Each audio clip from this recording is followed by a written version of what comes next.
But I wanted to just kind of start off by introducing some of our panelists here today, guys. So we have 4 different of my colleagues here with the organization. Some amazing people have been putting a lot of work into the organization and have different backgrounds, different experiences. So I wanted to just start off by sharing who they are today. We have Maurice Pierce, Ticket Operations Assistant Manager. If you want to raise your hand. We have Tyler Ryan, our Senior Accountant, Service Executive from Ticket Sales and Service.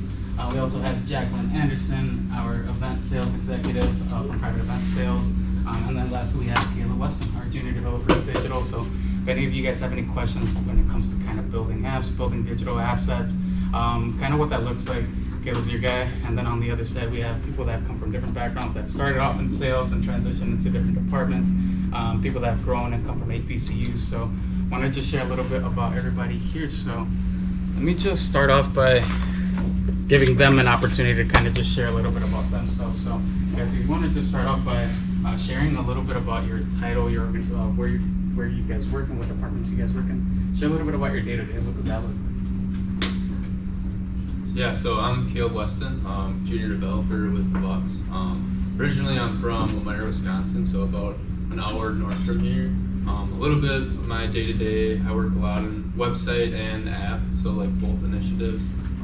As far as website, I work in like the front end and back end, so a lot with like our partnerships, working closely with them and marketing when requests comes in, and really just keeping our website up to date and really just like design, coding, and testing everything, making sure everything's ready for production and whatnot. So that's a little bit about what I do on a day-to-day basis.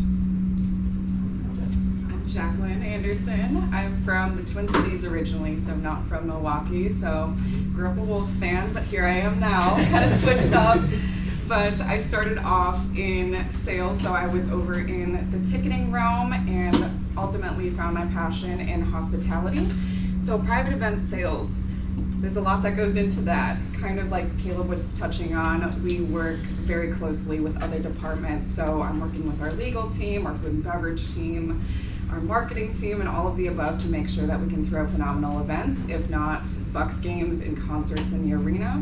While those are separate teams, I'll do anything from booking weddings, corporate events, nonprofit galas, and everything in between. So a lot of my day-to-day is running around, showing off our venues, making sure that clients feel like they have a home here, and heading into the future as well. Thank you. I'm Maurice Pierce, grew up here, Milwaukee, Wisconsin.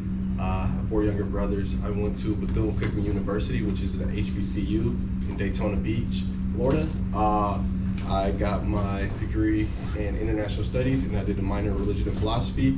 But here I am, and it's something completely different. But I actually got in ticketing, ticket operations at school in college, and it just kind of stuck with me from there. I've been with the company for about seven years now. And I say ticket operations, a lot of people think the sales is not, it's more of the back end, making sure that if you purchase a ticket, it's pulling through correctly through the app, making sure that if you're a season ticket holder, you can see all your information regarding your tickets, making sure that you have your parking tickets. So it's a whole bunch of collaborations with other departments to make for us to be successful.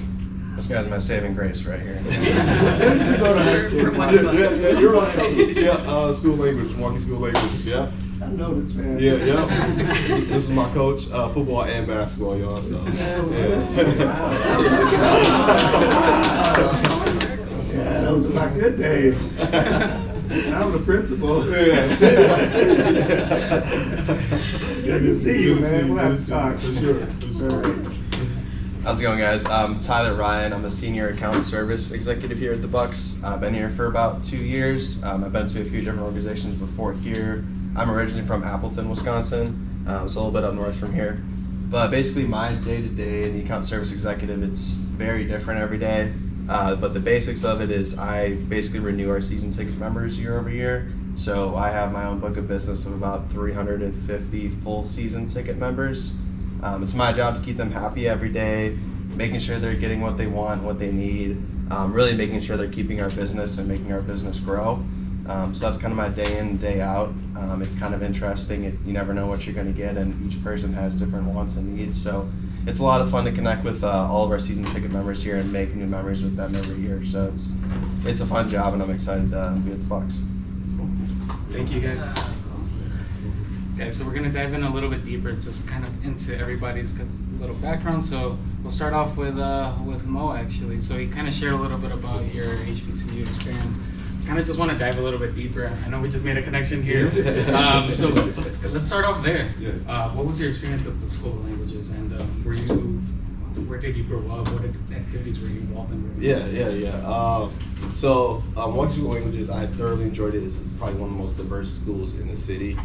So we got to interact with everyone of like so many different backgrounds. I studied French.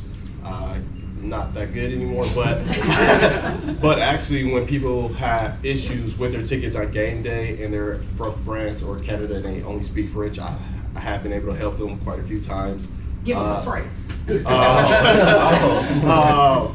The phrase I like to say is "Je parle français comme je suis français," which is I speak French like I am French. That doesn't hold true anymore, but that's my favorite phrase to say. And then I played football and basketball. Didn't continue that in college. College was super busy, super fun, and I was just hanging out with my brothers. Love my younger brothers. They are amazing. So that's really what my day-to-day was in high school. That's awesome.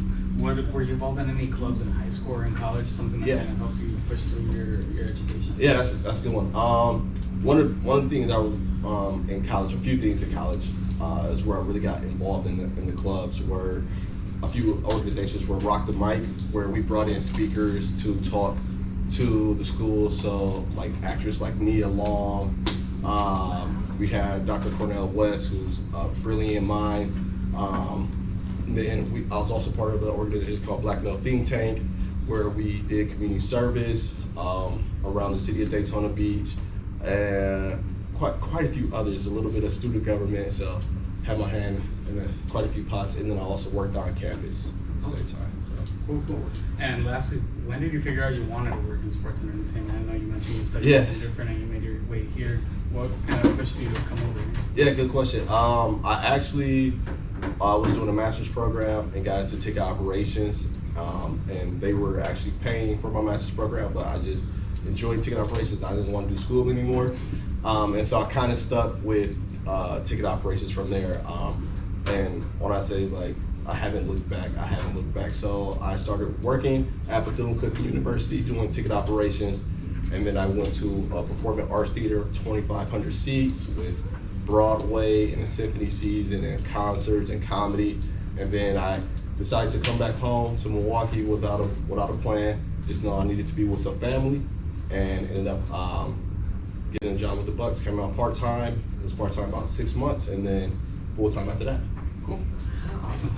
Guys, as you guys take notes, I forgot to mention we do have a little pop quiz at the end. I got a couple prizes for a couple of you guys that are paying attention and listening very well. So please feel free to take notes where all these panelists and speakers came from school-wise.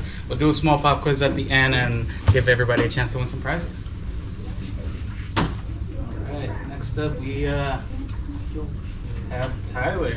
So Tyler, kind of same deal. Can you just kind of talk through your childhood experiences? Where did you grow up? What activities you were involved in? Middle school, high school age? Yeah, for sure. So I grew up actually in Kaukauna, Wisconsin. It's a little bit smaller town than Appleton. I played football as long as I can remember, like middle school all the way to high school.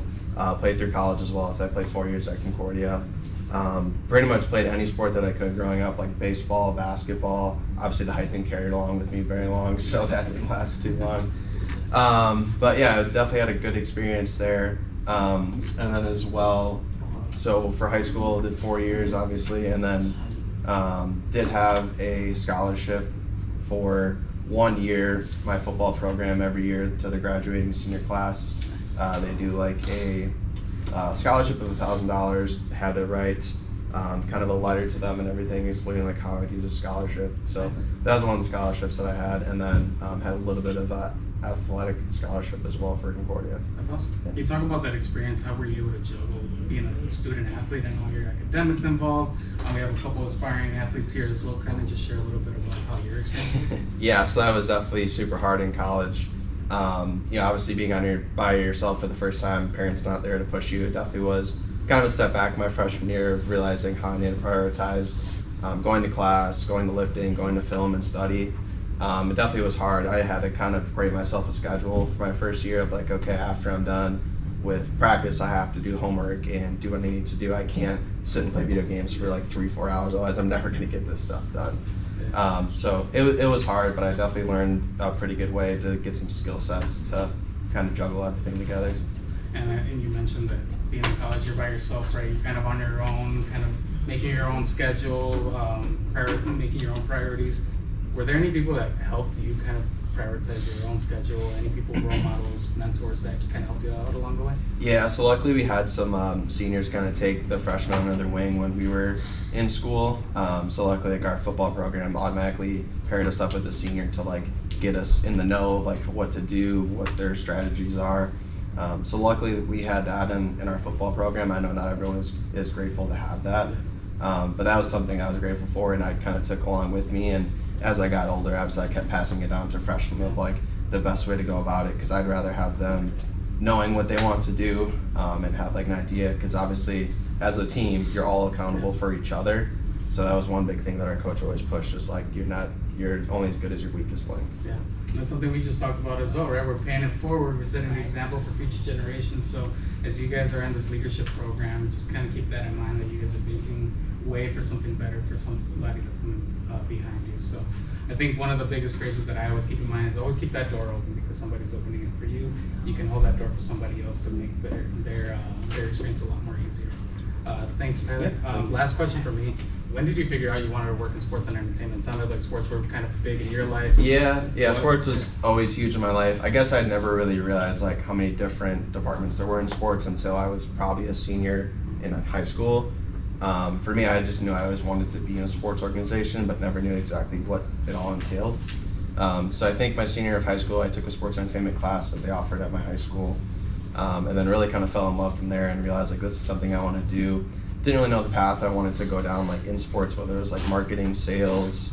I took a sales job my sophomore or junior year in college, and figured out it was something that I kind of liked, and I liked creating relationships with people, and then I kind of followed it that way, and eventually got a inside sales position with the Saints and Pelicans, and kind of packed my bags and moved down south to New Orleans to experience down there. And it was a great culture shock for me, and definitely was something I'm proud of that I did.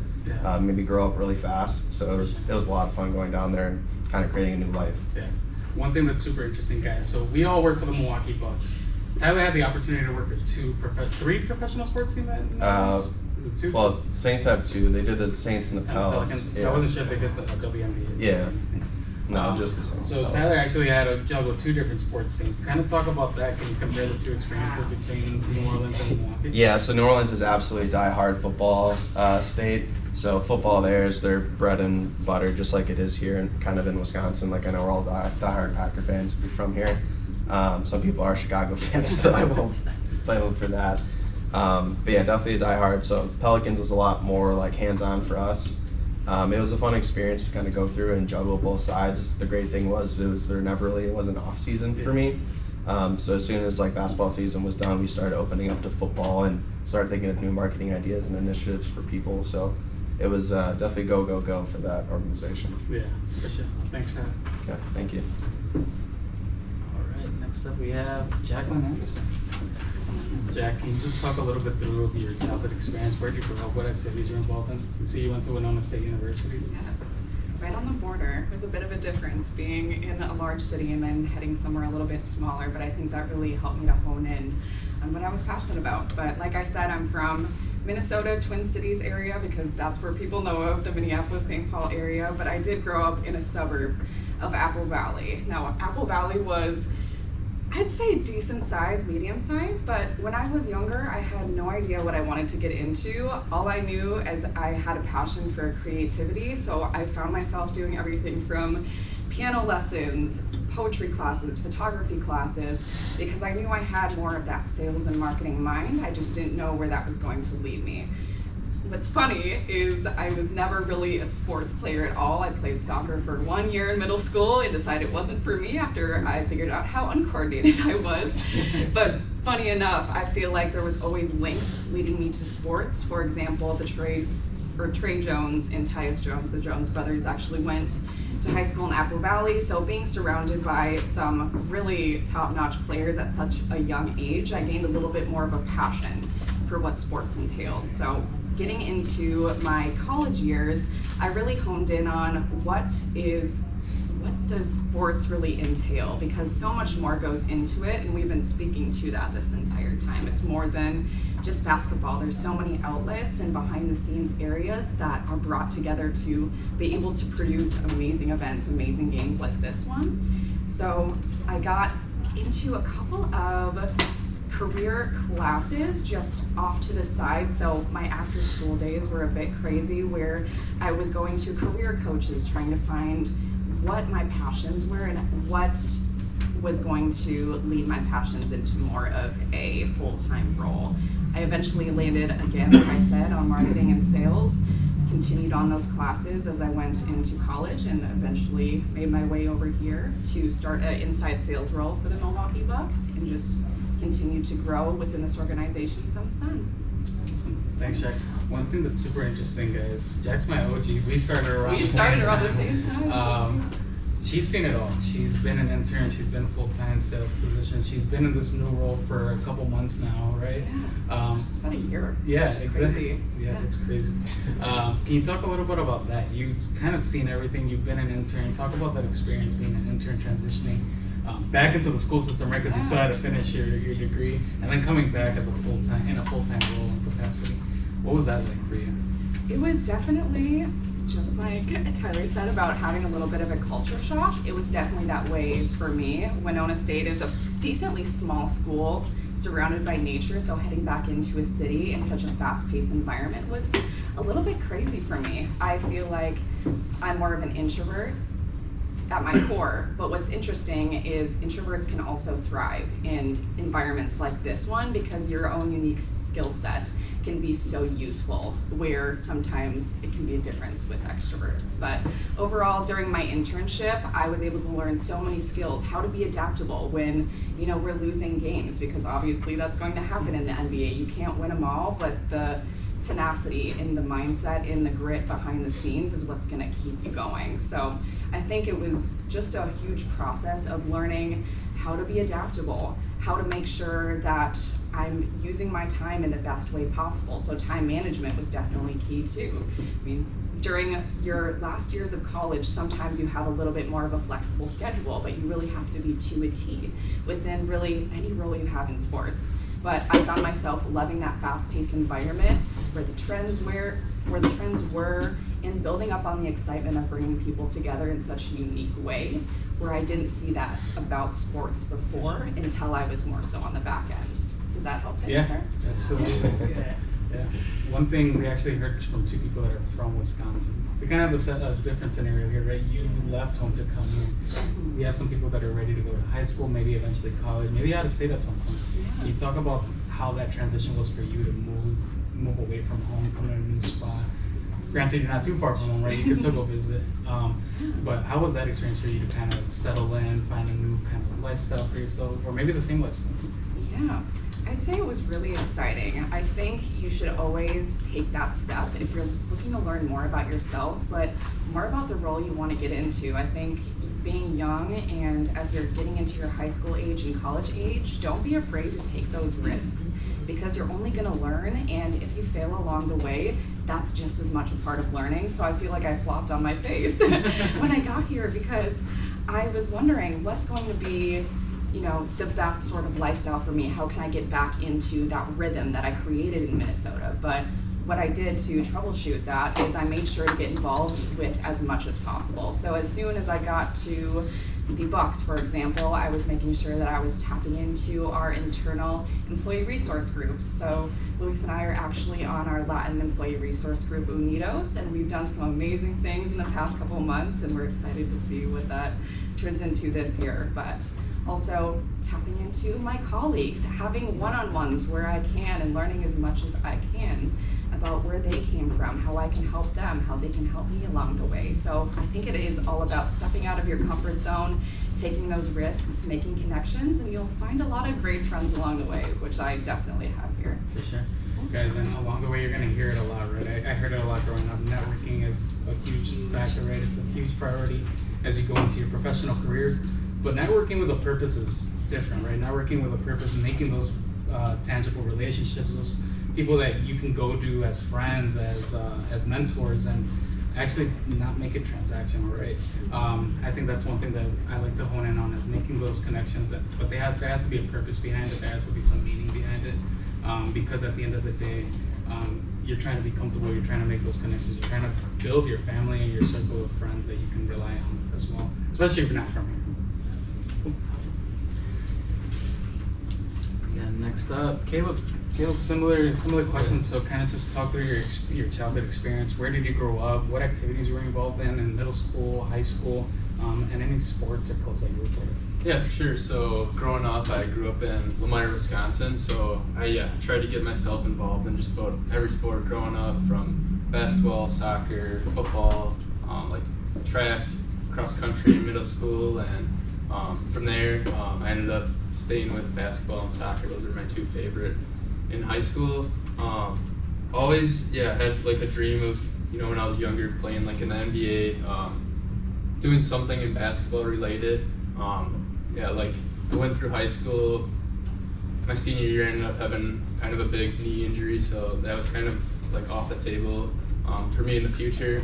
But going into college, wanted to originally like involved in exercise science program. Wanted to do something like physical therapy, involved with like something with sports, to be honest.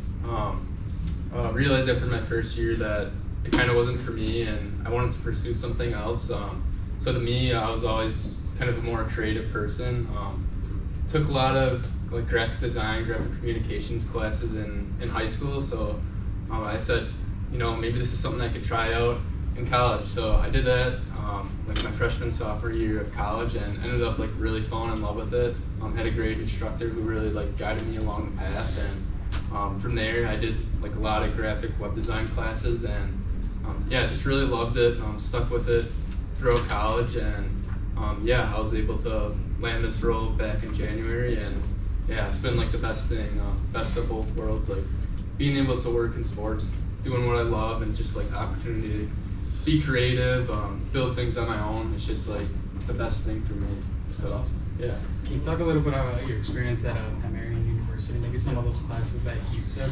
Did any of those translate to some of the work that you're doing here today? Maybe just share a little bit about those projects that you did at Marian. Yeah, so in college I took like graphic design, web design, like a lot of Illustrator classes, just like more design focused. So that was more of like my background. My professor there was like really like more of the graphic side. The website stuff I learned a little bit in my role in the future, and a little bit on my own taking some courses, but really like the graphics part just like helped me get a really good overview of design, which like helps me a lot in my role. Just like thinking about how I can be creative and how I can like think outside the box. I think those were like two of the classes that like really helped me. That's awesome. We have maybe a couple featured designers, maybe some creatives here. I know I'm not a huge creative, but I love to use Canva whenever I get the opportunity to. What kind of hobbies or what kind of programs like Canva do you kind of recommend to somebody that isn't necessarily taking those classes or just wants to kind of play around with graphic design? Yeah. So for like design more, I know there's like Adobe, if you guys heard of it. They have like a bunch of different programs such as like Illustrator if you want to do more like cartoonish stuff, or if you're into like designing logos, things like that. Like if you're into like editing images, things like that, you can try out like Adobe Photoshop. I think just like the whole Adobe program has like so many different programs where you can just like show off your creative skills. And for me, like the first time I like tried it out, I'm like, oh, this is just really fun, and like you get to be creative, get to build something cool, and if you can get a job in the future, it's like it's the best thing, because you just you love what you do every day, and it doesn't. Question, this is just out of the cuff, but AI, it's obviously been super prevalent. I've seen a couple huge uses of AI here in our industry. What's kind of surprised you about kind of this takeover of AI being integrated in some of the work that we do today? Yeah, it's really crazy. Like, I know for me and like my boss, we use it on a daily basis. Like, it can literally like help us like code parts of the websites or like help in our workflow. Like, it's really good for like when I'm building stuff on a website. Like, we can test things out and like ask AIs like, is this programmed right? Is the syntax right of this? Where like really just using AI every day, it's just such a like powerful tool. For sure. Yeah. That's awesome. And lastly for me, when did you kind of figure out that you wanted to work in sports and entertainment? Yeah, I would say like really from a young age. Like, yeah, like I said, like I wanted to play in the NBA like when I was really young. As you grow up, you're like, maybe this isn't a possibility that you can like actually play a professional sport, but there's like other avenues. Obviously there's like the Bucks, but there's like a lot of sports teams you can work in. There's minor league as well, so I think there's like a lot of different avenues. I like working in web development. I didn't know if it would be a possibility to like work in sports, but yeah, you never know where life takes you, and like always keep your options open. You never know, like even if it's not playing sports, you could be involved in sports in like so many other ways. So For sure. That's awesome. Cool. Guys, any questions that you guys had right away? Anything you guys want to ask? Yeah, go ahead. What was that? Who made the logo? This logo? I think it's been on for a couple while. We've done a couple of refreshes. I don't know if you know by any chance. Yeah, when was the last time we refreshed it? I'm not too familiar with like logo stuff. Yeah. Yeah, it's true. We don't have the right answer right now, but we can get one for you. Wish I did. Yeah. What was your first New Year? When was my first year? I started November 2021, so right after the championship. So I missed the championship, unfortunately, but I'll let you guys answer. What do you Yeah, I actually just started 4 months ago. I started beginning of January this year, so yeah, for me it's been like a huge change, and like working in sports, it's like faster paced than what I'm like typically used to, but it's like it's so much fun and like the things you get to do. So Yeah. I started my internship back in summer of 2022, so that would have been June. Came on full time February of 2023 and been here ever since. I'm the old head up here. I've been with the company since 2018. 2018. Yeah. Been with the Bucks since 2023. Any other questions? I saw another hand here. Do you guys have like any regrets or like any like why should you do that or like something like growing up? Any regrets, guys? It's a good question. That's a really good one. I think for me, when I graduated college, I was so into like, all right, let me get a job, let's get it right away. I do wish I kind of took a break in between, because you're never gonna get that time back, right? Once you graduate college, I think it's everyone's mindset, right? Like you want to get a full-time job right away because it makes you feel fulfilled. It makes you feel like you have something else to look forward to. But it's also nice to set some time for yourself. Because once you have a full-time job, you don't get all those vacations, you don't get summer breaks anymore, you don't get spring breaks like that. Especially not in this industry, right? We're working a 9 to 5 here, and then we work the games as well. So we don't have a typical day on our hand a lot of the times. So that's one. I wouldn't say it's a regret. It's more so like, oh, it's something I could have done, but I didn't. Yeah, I would say that. Just giving some more time, some more grace for yourself to have that break in between school and having a full-time job for the rest of your life. So, anybody else? What is your typical day? Yeah. And you just said that from 9 to 5, because sometimes they're like, oh, we have to go one more minute. Right. And sometimes the jobs, it's always, so what's a typical day as far as hours? Yeah. Candy. You want to start? Yeah. Yeah. So my typical day on a game day starts about, let's say we have a 7 o'clock game. I'll probably be here at 10 a.m.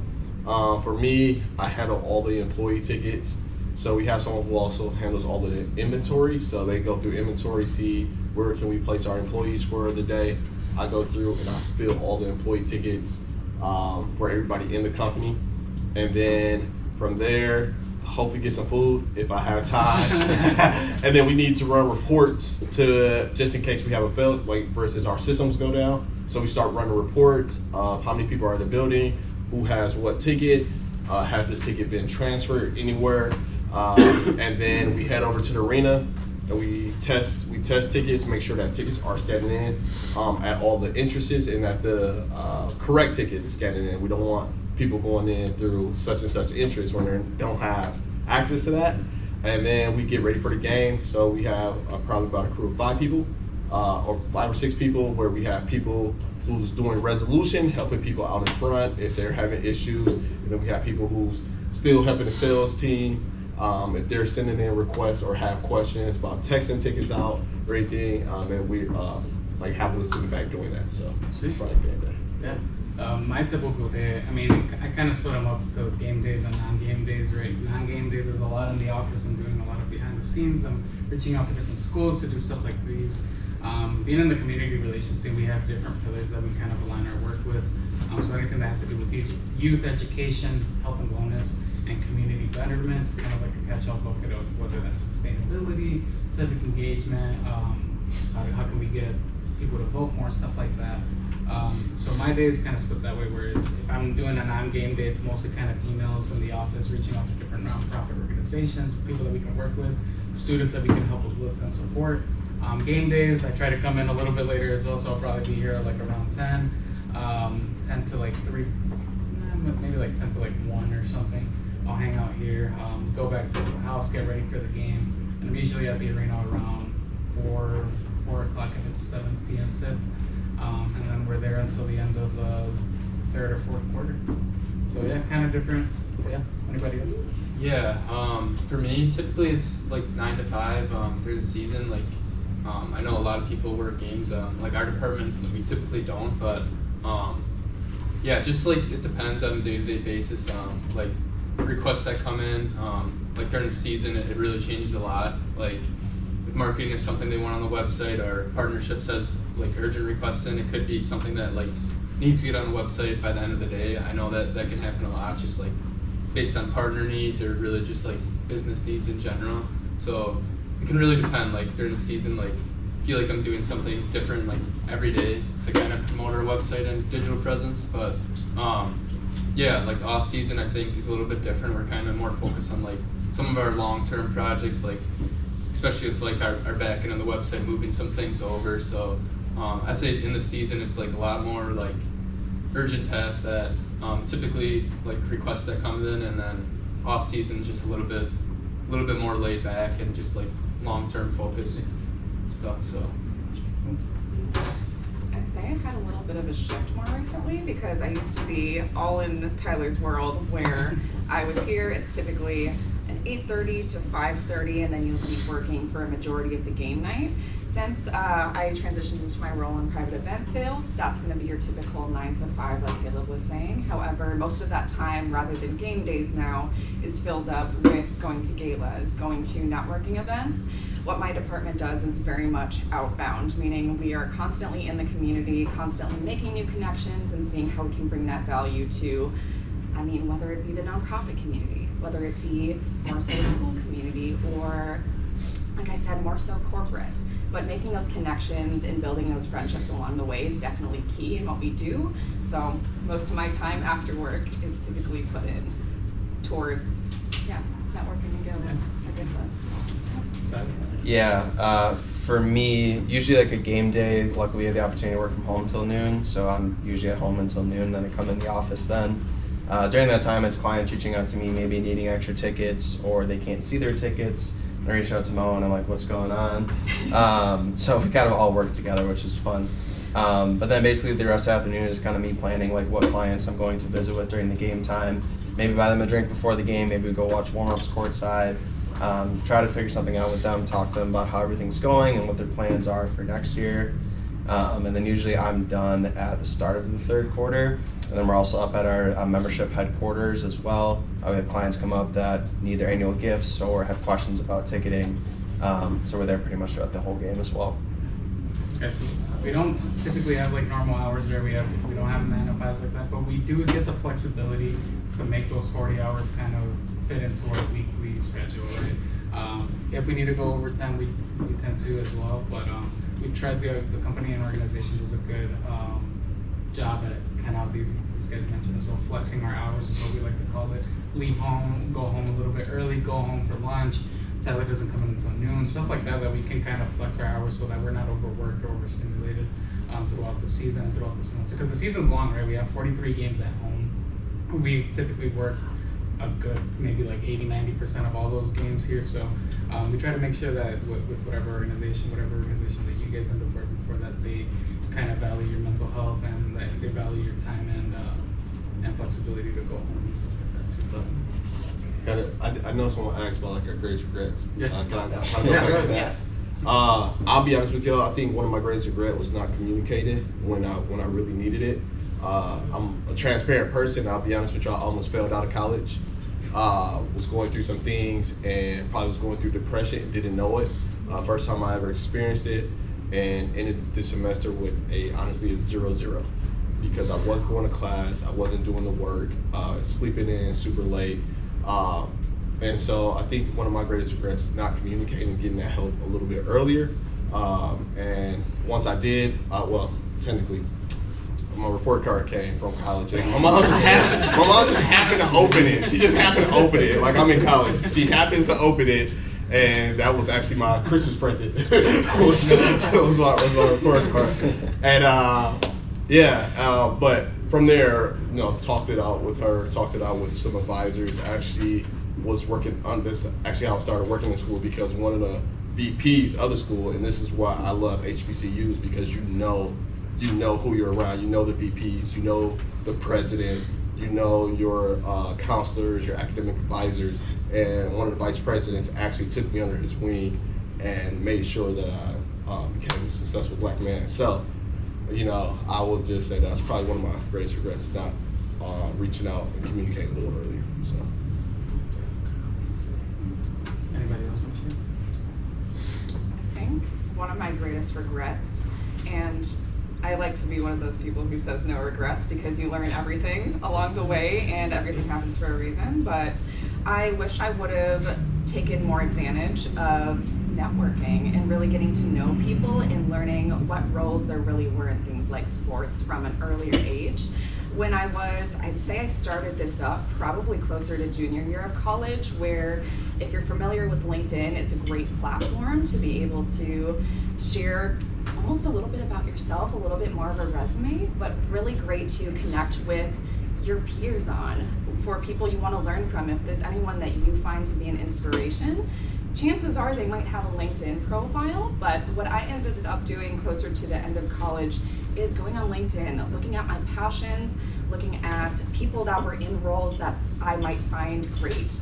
All I had to do was send a quick message. We were able to connect via Teams, via Zoom calls, and I was able to learn a lot towards the end of college, which I wish I would have done a little bit earlier on. To Luis's point, it's all about pace rather than speed. You can't rush what you're passionate about. Sometimes you need to take that time for yourself to learn a little bit more.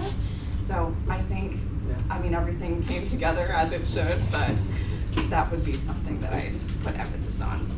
Yeah. Anyone else? So can we get some more questions? Yes. Yeah. How much do you each make yearly? Mm.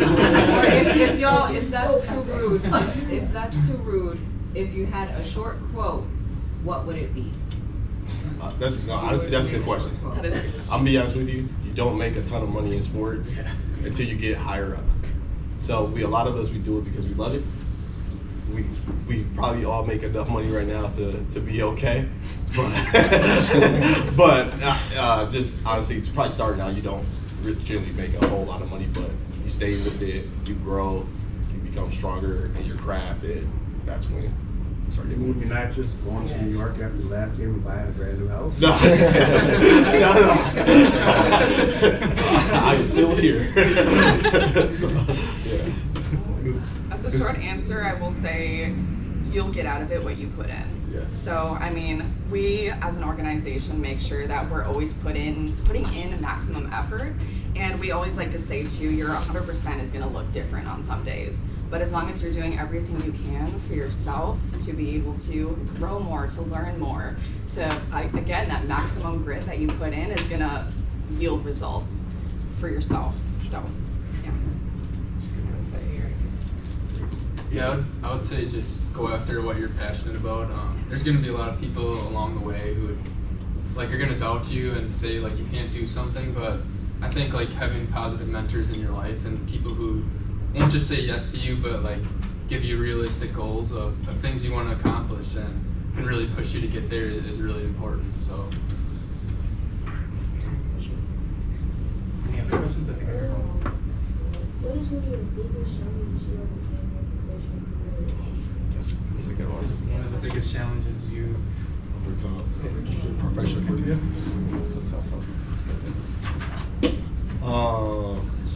Yeah, I think one for me is probably moving into management and having to manage people. I think that's pretty interesting. I think I'm the only manager up here. Yep. Okay. Yeah. And so having to manage people, having to manage schedules, having to communicate with so many different people, because not only am I receiving information, but making sure that my people get the proper information. So I think communicating is something that we all need to probably just get better at. It's something that I'm working on today. It was actually my goal for this year is to become a better communicator. So I think like just switching to management, making sure everyone has what they need, making sure that I'm getting the work up to my bosses, my supervisor, and then making sure that the work that I'm handing down is being completed as well. Because you're not only just worried about yourself anymore, you're worried about others. And that mindset, that transition is different. It's very different. So.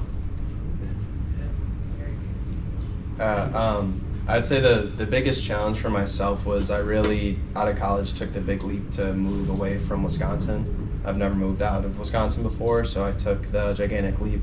Thankfully, my now wife came with me as well. So we moved to New Orleans together to kind of like start our own journey and start our own life. So that was crazy because we knew absolutely no one there, and we had to make our own friends and find our own way. And then I dragged her to Arizona after that to continue my career in sports. Luckily, she's a nurse, so she can kind of go where she pleases. But yeah, I'd say that was the biggest challenge for me, is like moving away from family and trying to create my own career path down that line, and eventually won my way back up to Milwaukee and kind of a full circle moment. Yeah, I would say for me, one of the biggest challenges that I have was putting my own passions and values ahead of me, ahead of like the positions that I had. I actually left the Milwaukee Bucks. Summer 2023. Yeah. Summer 2023. I was on Tyler's team, but I actually left the organization to work at a federally qualified health center here, 16th Street Community Health Center. So one of the reasons I actually left was because I wanted to do the work that I'm doing now. Get into the community, work with different organizations, nonprofits.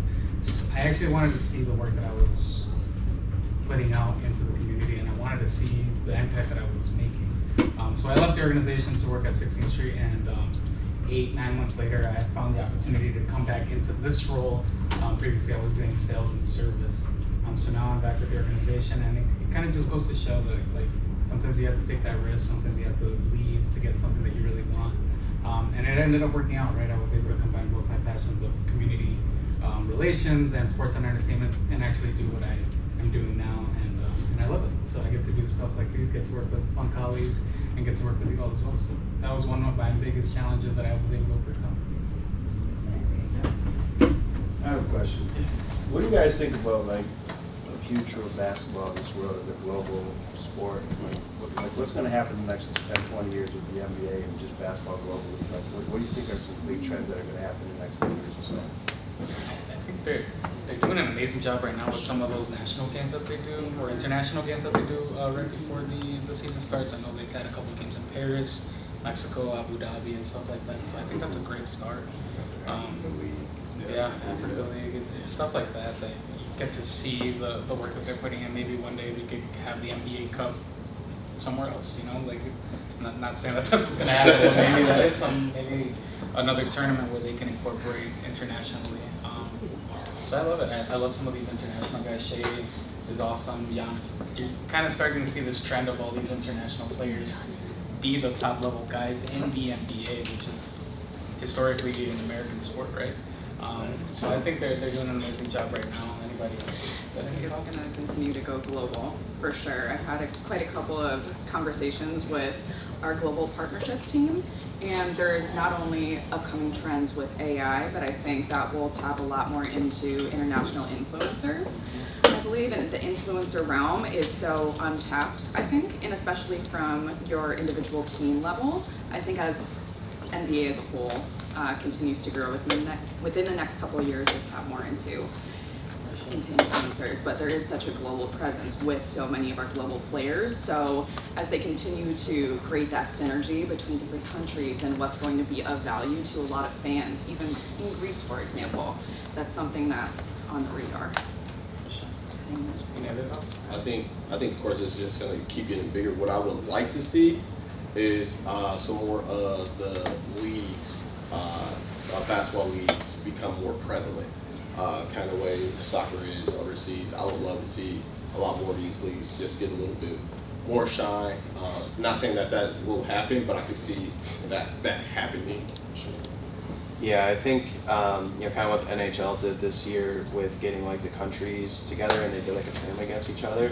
I don't think they thought it was going to be the way it was, but obviously with what was going on in the world, and Canada and the United States had a crazy battle going on together in hockey, and I could definitely see something like that in the NBA kind of coming together in the future of like all the countries and the top players. Granted, they kind of already do that with FIBA and everything, but can kind of see the NBA maybe implementing that as like more of a mid-season tournament to kind of make it more fun.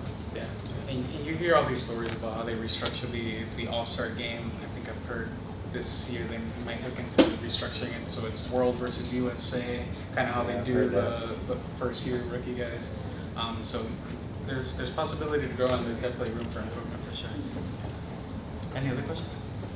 Who has been your biggest role model throughout like your lifespan, and like what kept you going? I could start. My biggest role model for me was my mentor that I met at UW Milwaukee. One of the biggest struggles that I had going to UW Milwaukee was finding my community, right? I'm of a Hispanic and Latino background, so I wanted to find my Hispanic and Latino colleagues and students and commuters and stuff like that. So I met the director of the Latino Student Union, the Roberto Hernandez Center. His name is Alberto Maldonado, and to this day he's been a huge advocate for me. He's done what I've talked about, opening doors and holding the door open for people to come through afterwards. Him and I both now sit on the board of Hispanic Professionals of Greater Milwaukee, so he's provided that opportunity for me and continues to be that mentor and advocate for me to continue my professional career. So I'd say he's been a huge influence for my career for sure. Yeah, I'd say two for me. One being my brother. My older brother was about 7-8 years older than me, so like always as a kid, just growing up, like being able to watch his games, and really kind of like mentor me, showing me the way, like how you can play the game and how I can like grow my skill set just from like a sports perspective, and then just like always pushing me in everything I do. The other one being my like instructor, professor in college, more of like the graphic design side, just like really helping me in that area, always like pushing me to be my best in projects, like always thinking of different creative things I can do, just like always pushing me and like realizing that like nothing's ever perfect, and like at some point you gotta stop, but there's like so many different things you can come up with that you don't even think of. So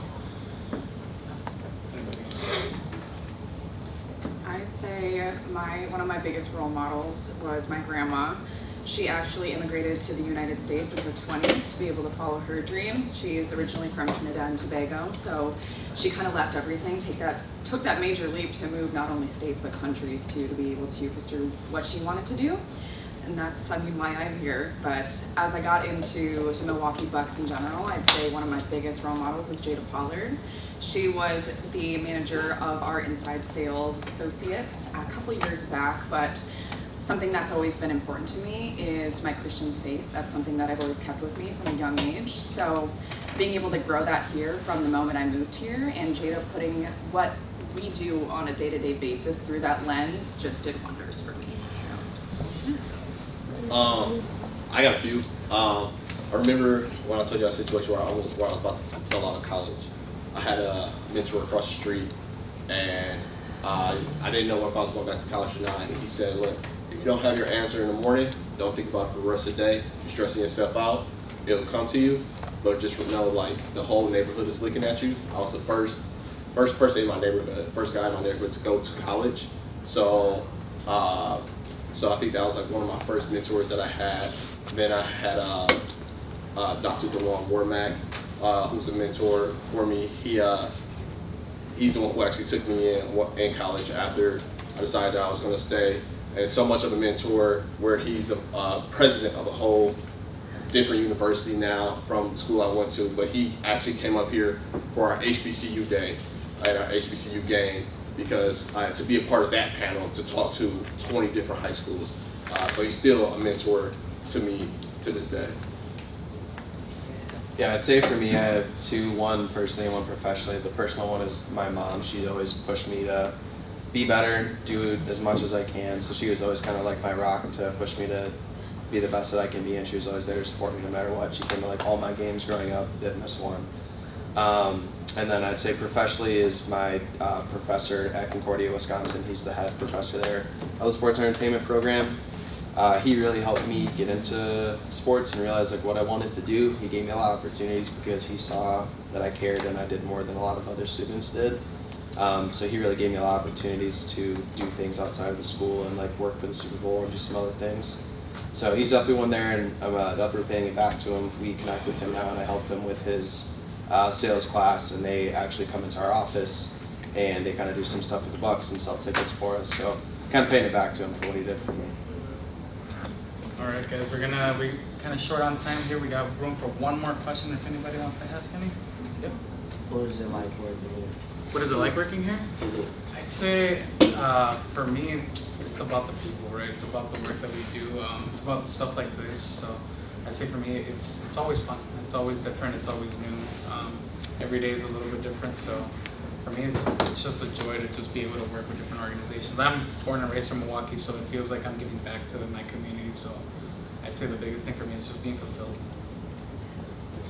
Yeah, for me, pretty similar to what he said. Just like all the people you're gonna meet here, the connections you're gonna make, and just really like the trust they put in you to like do your job and like handle what you need to handle. Like they gave me like a big responsibility, like helping manage like the website and everything, but just like putting the trust in me, like knowing I can do the work and just like, yeah, I think it's like a big thing, just like trust. Like we're pretty busy during the season and just like need to get a lot of things out. So like a lot of teamwork, a lot of trust is put in. In our ERG space, I think that's one of our most unique spaces too, speaking to that creative freedom we have it. So Unidos, for example, which is our Latinx ERG for the Milwaukee Bucks, we do so much community work. We throw games too, or theme nights, for example. So we have Noche Latina. I know that some of our different ERGs have different theme nights as well. So it's really cool to see how much work we can do behind the scenes to really bring out the heritage that runs so deep here in Milwaukee. I mean, the roots are there, so being able to spring those up out of the ground and really showcase the culture and the stories that our city has is so cool. Honestly, I think this is the best job I ever had. Like by far, it blows every other job I had out of the water. The people are amazing. My team is amazing. I think like the bonding, because we work so much with each other. I see them more than my own family. I see them, you know, that we are family. So we do so many things throughout the season to keep us going. For instance, on game days, once we get over to the arena, we play music that represents the team we're playing. So we have like an Atlanta playlist, we have a Houston playlist, we have all different types of playlists. We do like food challenges, so I know y'all all probably seen us do. So we grab like best cheese snacks, so like cheeses or cheese chips, and we just do like tournaments. So we do all those type of things in my department just to keep us going throughout the season. Or we do like potlucks and whatnot. And then I'm also a part of the Black ERG, which is Black Leaders and Advocates Creating Change, part of that leadership team. And we're doing things, for instance, like planning our Juneteenth parade. We'll be walking in that. We do so many other things. We help. We do movie nights where we show like black movies from creators and actors and whatnot. So there's so many things like in the organization where you can also just tap in and spread like awareness of my culture and what I grew up with to everyone around here. I'd say the easiest way to describe this place is family and work hard, play hard. We all work our butts off during the season, and you know, once we get to the off season, it's kind of take a little bit of a step back, go back to our families, and obviously they put on great events for us here as well.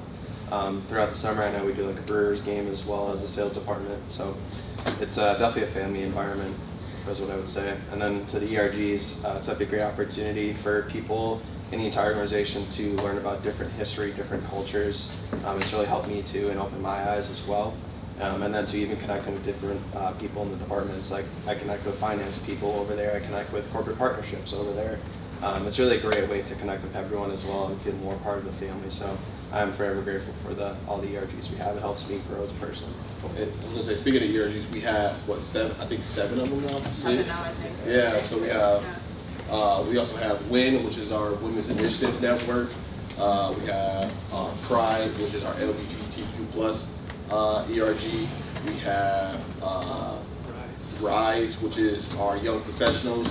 And then Tribe is one, which is Native, like our indigenous peoples. And then we have our working parents, so people who are parents and working in this industry. So a lot of resources to tap into in the company. Okay. Cool, guys. Well, that's the end of our just panel portion, guys. We're gonna, let's give them a round of applause.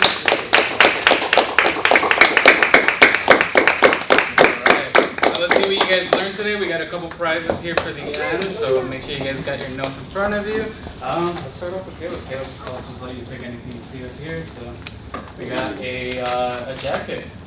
Cool. Cool. And anybody tell me what university Caleb attended? I saw your hand first. Marian University. Yeah. All right. Good note taker.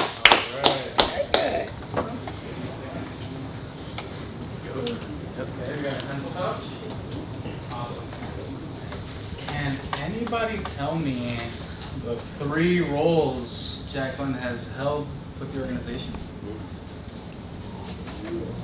Event sales, safety, and fire event sales. That's one. We got 2 more.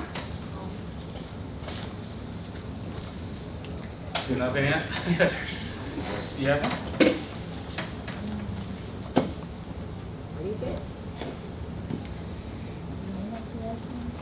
What was that? Piano lessons? No. All right, let's switch it up. Can anybody tell me? Piano for the bucket. Yeah. Whatever that looks like. Can anybody tell me what state Jacqueline's from? Minnesota. Yeah. All right. And give us the 3 things again. Show girl. It was. I was a junior sales associate, a full-time sales associate once I came back, and now I'm a private event sales executive. All right, we got Mo here. Can anybody tell me what HBCU Mo attended? Okay, I saw your hand. No? No? Within Kirkland? Yeah. All right.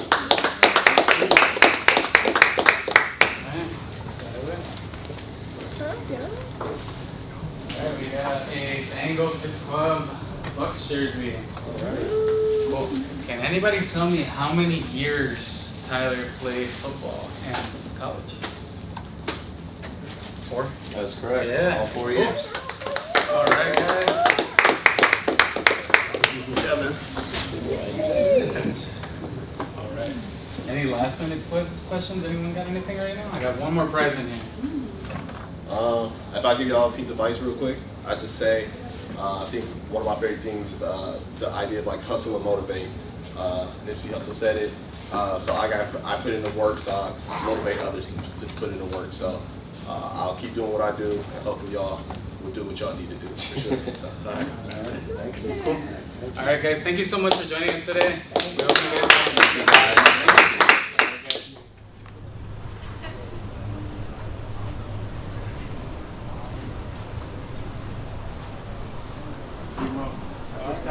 All right, cool. Got you, coach. Yes, sir.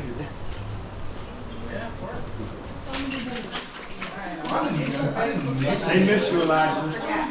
They miss you. So I'm at Washington High School today. I'm supposed to be a Holly. Coach Holly.